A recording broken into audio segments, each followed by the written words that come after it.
केरल के इरित्ती कन्नूर के रहने वाली महिला शोभा की हत्या के पीछे की सच्चाई में एक सच अचंभित करने वाला है।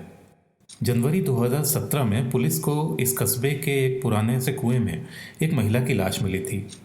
लाश के बाल कटे हुए थे और वह बहुत बुरी अवस्था में थी। ये कुआं एक प्राइवेट फर्म के पास था और काफ़ी दिनों तक यहाँ से आने जाने वाले लोगों ने कुछ ध्यान ही नहीं दिया कि इस कुएं में एक लाश है। शुरू शुरू में ये एक आत्महत्या का केस लग रहा था, मगर पुलिस ने जैसे जैसे इस गुत्थी के पर्दे खोलने शुरू किए तो षड्यंत्र, निर्दयता, विश्वासघात और बेवफाई की एक के बाद एक परतें सामने शुरू हो गई। मरने वाली महिला एक प्रवासी थी जो कि कर्नाटक के तुमकुर की रहने वाली थी और कुछ ही साल पहले अपने बच्चों के साथ केरल रहने आ गई थी।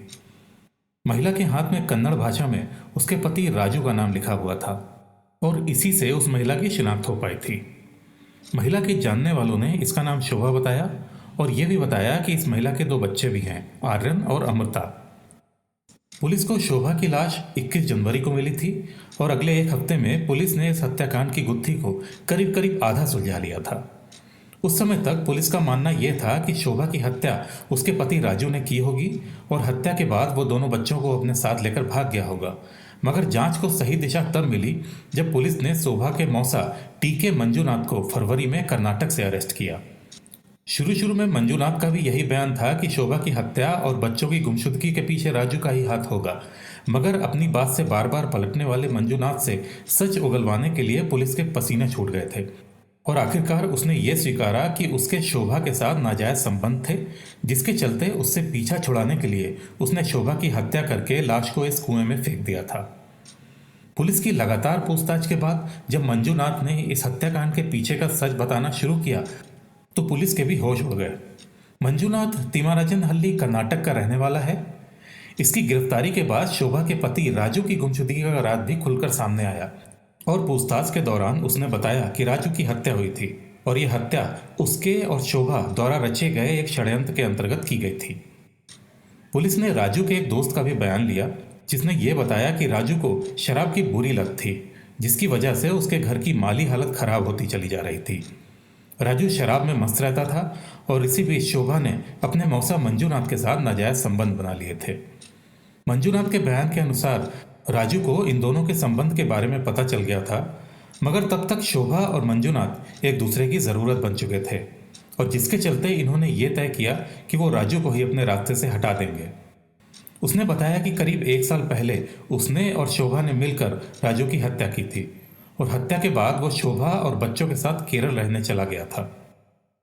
राजू की हत्या करने के लिए शोभा और मंजूनाथ दोनों ने एक स्वांग रचा। ड्रामे के अनुसार 1.5 साल पहले 21 दिसंबर 2015 को वो लोग राजू को साथनहल्ली से एक ऑटो रिक्शा में ले गए और रास्ते में नशे में धुत राजू की एक प्लास्टिक की रस्सी से गला घोंटकर हत्या कर दी और लाश को वहीं साथनहल्ली में पेड़ों के सूखी टहनियों और पत्तियों के साथ डीजल डालकर जला डाला।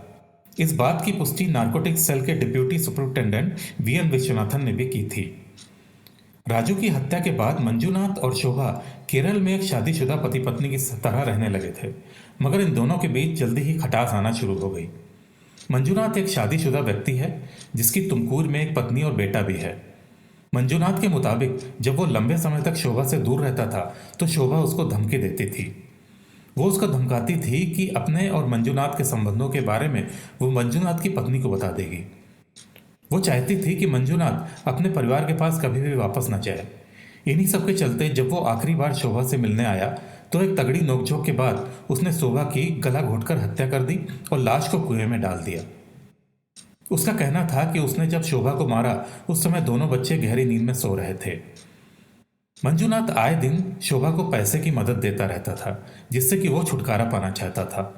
हाल ही में उसने शोभा के घर का 3 महीने का बकाया और 2 महीने का एडवांस किराया अदा किया था।